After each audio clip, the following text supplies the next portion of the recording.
अस्सलामुअलैकुम दोस्तों, मैं हूं असलम आलम और आप देख रहे हैं गल्फ़ एक्सपर्ट। आप में से किसी भाई ने सवाल किया है कि क्या दुबई का लाइसेंस कतर में वैलिड है या नहीं, या ये कि इसको कतर में कन्वर्ट कर सकते हैं या नहीं। और उन्होंने दूसरा सवाल किया है कि क्या मुझे लिमोजिन कंपनी में कतर में जॉब मिल सकती है, अगर मिल सकती है तो इसमें कितना ख़र्चा आएगा। दोस्तों, ये बहुत ही अच्छा सवाल है। सोचा कि इसके ऊपर एक वीडियो बना दूं ताकि जिन लोगों को इसके बारे में जानकारी नहीं होगी तो उन लोगों को इसके बारे में जानकारी मिल जाएगी। दोस्तों, आज जो मैं हकीकत बताने जा रहा हूं, अगर वो सच है तो वीडियो को लाइक कीजिएगा। अगर मैं झूठ बोल रहा हूं या आप लोगों के साथ में गलत इन्फॉर्मेशन शेयर कर रहा हूं तो आप इस वीडियो को डिसलाइक कीजिएगा। आपके लाइक और डिसलाइक से पता चलेगा कि हम कितना सच बोल रहे हैं या कितना झूठ बोल रहे हैं। दोस्तों, आगे बढ़ने से पहले आप लोगों से एक रिक्वेस्ट करना चाहूँगा कि मेरे नए चैनल पर 5वीं वीडियो आ चुकी है। टीचर और स्टूडेंट के दरमियान कैसा रिलेशनशिप होना चाहिए, उनके दरमियान किस तरह का तालमेल होना चाहिए, इसी टॉपिक पर मैंने इस वीडियो को बनाया है। लिंक आपको डिस्क्रिप्शन में मिल जाएगी, एक मरतबा ज़रूर जा कर के देख लें। अब आते हैं दोस्तों आज की वीडियो की जानिब। तो दोस्तों, कतर में दुबई का लाइसेंस वैलिड नहीं है, बल्कि 2015 तक ये वैलिड था। 2015 में मैंने खुद एक आदमी का लाइसेंस डायरेक्ट कन्वर्ट करके दिया था, मतलब मैंने पेपर बना करके दिया था। तो वो मदीना खलीफा में जा कर के 200 रियाल ख़र्चा करके उनका जो है लाइसेंस, कतर का लाइसेंस मिल गया था। लेकिन अब ये सिस्टम चेंज हो चुका है। अब आपको ड्राइविंग स्कूल में रजिस्ट्रेशन करना पड़ेगा, उसके बाद आपको रोड टेस्ट देना पड़ेगा। रोड पास करने के बाद ही आपको लाइसेंस मिल सकता है। अब आते हैं आज के दूसरे सवाल की जानिब। उन्होंने पूछा है कि क्या मुझे लिमोजिन कंपनी में जॉब मिल सकती है। तो जी बिल्कुल जॉब मिल सकती है। अगर आपका कतर में कोई दोस्त है, कोई रिलेटेड आदमी है, तो उससे आप संपर्क कीजिए, उससे आप कांटेक्ट कीजिए और उसके ज़रिए किसी कंपनी से आप बात कर लीजिए।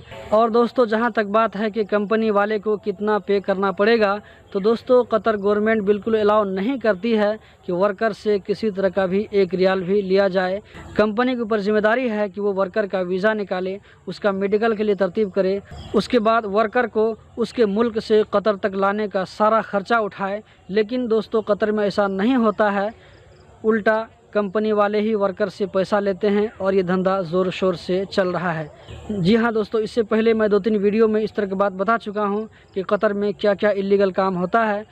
इस तरह की वीडियो देख करके कुछ लोगों को परेशानी होती है, कुछ लोग नेगेटिव कमेंट भी करते हैं, लेकिन उससे मुझे कोई फ़र्क नहीं पड़ता है, क्योंकि आप लोगों को सच बताना पड़ता है। दोस्तों, कतर का रूल बहुत ही अच्छा है। मेरे ख्याल से गल्फ़ की जितनी भी कंट्री है वहाँ की सबसे अच्छा रूल जो है कतर का है, क्योंकि मैं 10 साल कतर में रहा हूँ और मुझे कतर को अच्छे करीब से देखने का मौका मिला है। वहाँ का रूल बहुत ही अच्छा है, लेकिन इस रूल को हम और आप मिल करके तोड़ते हैं। कंपनी वाले को हम मौका देते हैं कि आप पैसा लीजिए, और हम खुद उसको पैसा देते हैं, और आगे बढ़ करके कोई जो है एक्शन लेना नहीं चाहता है, क्योंकि वर्कर को मालूम है कि अगर कोई भी एक्शन लेगा तो चाहे या तो कंपनी उसको ब्लैक लिस्ट में डाल देगी या उसका इकामा कैंसिल कर देगी। दोस्तों, यही होता है। तो दोस्तों, लिमोजिन में वीज़ा पाने के लिए आप पहली बात तो यह है कि आप डायरेक्ट ले नहीं सकते हैं, किसी न किसी को आपको बीच में रखना पड़ेगा, और वो 1000-1200 रियाल वो भी खाएगा, और कंपनी कितना खाएगी वो नहीं बता सकते हैं, क्योंकि ये सब फिक्स नहीं होता है, सब जगह अलग अलग होता है। लेकिन फिर भी आपको 5 से 7 हज़ार रियाल के बीच में लग जाएगा।